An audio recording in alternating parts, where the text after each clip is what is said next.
안녕하세요, 여러분. 국토교통부에서 8월 12일 민간택지 분양가 상한제 적용을 추진한다는 내용을 발표했습니다. 계획만 세운 것으로 10월 초 공포화 시행할 예정이라고 하는데요. 분양가 상한제가 적용된다고 하니 이곳저곳에서 부정적인 의견과 긍정적인 의견이 서로 엇갈리고 있습니다. 부정적인 의견은 가격을 억제하면 건설사들이 새로운 아파트를 짓기를 꺼려해서 공급 물량이 줄어들 것이라는 것입니다. 이렇게 되면 수요자는 꾸준하지만 물량 부족으로 인해서 부동산 가격은 더욱더 상승할 것이라는 것인데요. 결국 신규로 아파트를 구매할 실수요자들이 피해를 입게 되는 반시장 정책이라는 것입니다. 듣고 보니 정말 일리가 있는 말처럼 들리고, 와, 가격이 더 오르면 내 집 마련의 꿈은 더욱 멀어지는 게 아니야? 이거 정말 큰일인데? 라고 생각이 들 수 있습니다.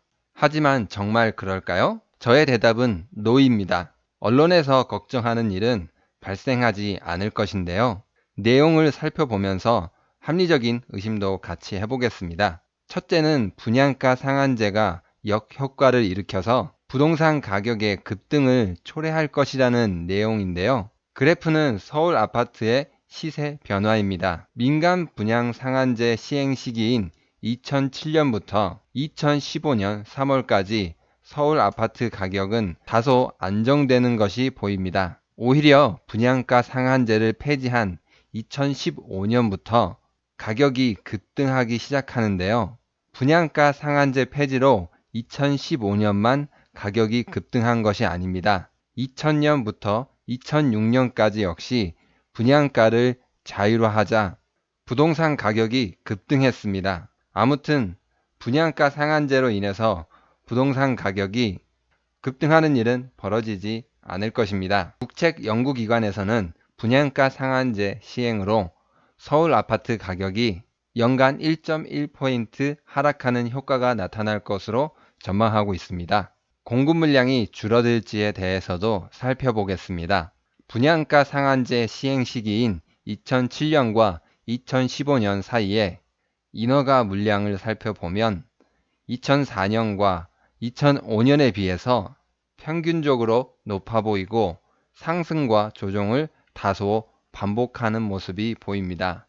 분양가 상한제를 폐지하자 인허가 물량이 갑자기 급등했다가 갑자기 하락하는 모습이 보이는데요. 분양가 상한제 시기에는 수요자 위주로 시장이 돌아갔다면 분양가 상한제를 폐지한 시기에는 투기 수요가 순간적으로 발생하고 순간적으로 빠져나가는 모습으로 보여집니다. 물량 공급 역시 향후 수도권에 30만 호 공급 계획을 가지고 있고 서울 내 4만 호가 공급 계획을 가지고 있는 등 공급을 확대할 예정이라고 하는데요. 또한 공급 부족을 우려해서 전매 제한 기간 내에 주택을 매각할 경우 LH가 우선 매입하여 수급을 조절하는 용도로 사용할 예정이라고 합니다. 아무튼 물량 부족으로 인해서 더욱 급등하게 되지는 않을 것이라는 것입니다.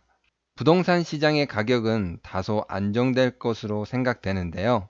그리고 한 가지 더 생각해 봐야 할 점이 있습니다. 언론에서 걱정하는 진짜 부작용은 무엇인가입니다. 언론이 정말 실수요자를 걱정하고 있을까요? 제가 만든 영상 중에 서울 부동산 폭등이라는 신기루 영상에서 언론과 건설사의 관계를 설명하면서 이들은 서로 이익을 주고받는 관계로 설명했습니다. 건설사들이 시장에서 이익을 많이 남겨야 언론들도 이익을 남길 수 있는 구조로 되어 있다는 것인데요. 분양가 상한제를 폐지하고 서울 아파트 가격의 변화가 보이시나요? 아주 가파르게 급등을 하는 모습을 보이는데요. 이 덕분에 건설업계는 성과급 잔치도 벌이고 잠시나마 행복한 나날을 보냈을 것입니다. 물론 광고를 해주는 언론사들 역시 마찬가지였을 것입니다. 분양가 상한제가 실시되고 부동산 가격이 안정되거나 하락한다면 건설사들의 광고가 줄어들게 됩니다.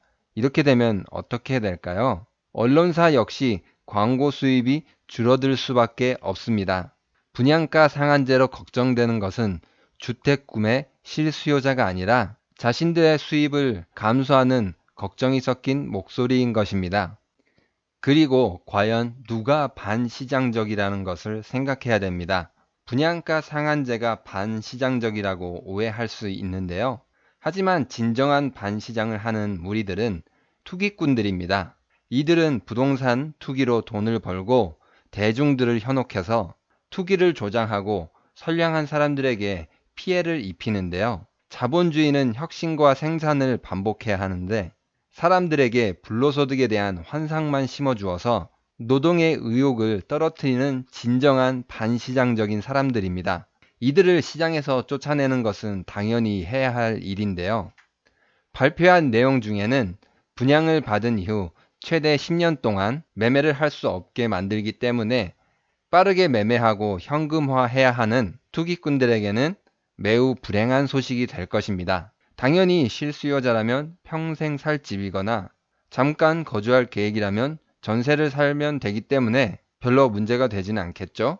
그래도 가격은 시장에서 수요와 공급자 간에 자유롭게 거래를 통해서 정해져야 한다고 생각하시는 분들이 있습니다.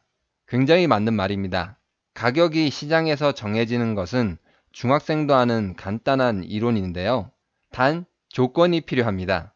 시장 참가자의 수가 많고 참여가 자유로우며 모든 사람이 시장 정보와 상품 지식을 자유롭게 가지고 개개의 시장 참가자가 미치는 영향력이 미미한 상태이며 매매되는 재화나 서비스가 동질할 때입니다. 사실 이런 시장은 세상에 존재하지 않는 이상적인 시장인데요. 우리나라 부동산 시장만 하더라도 이상적인 시장의 모습과는 거리가 굉장히 멉니다.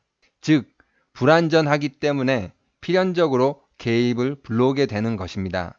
아니면 시장은 정상적이지만 시장 참여자들이 욕망과 탐욕을 절제하지 못하기 때문에 시장이 정상적으로 작동하지 않는 것일 수 있습니다. 아무튼 여러분은 분양가 상한제로 아직도 집값이 급등할까 걱정하시나요? 아니면 혹시 부동산 급등을 기대하시나요? 혹은 자신의 이익보다는 건설사들과 언론사들의 이익을 더욱 걱정하는 매우 이타적인 분이신가요? 곰곰이 생각해 봐야 할 때입니다. 오늘 영상도 유익하셨나요? 구독과 좋아요는 영상을 만드는데 많은 힘이 됩니다. 감사합니다.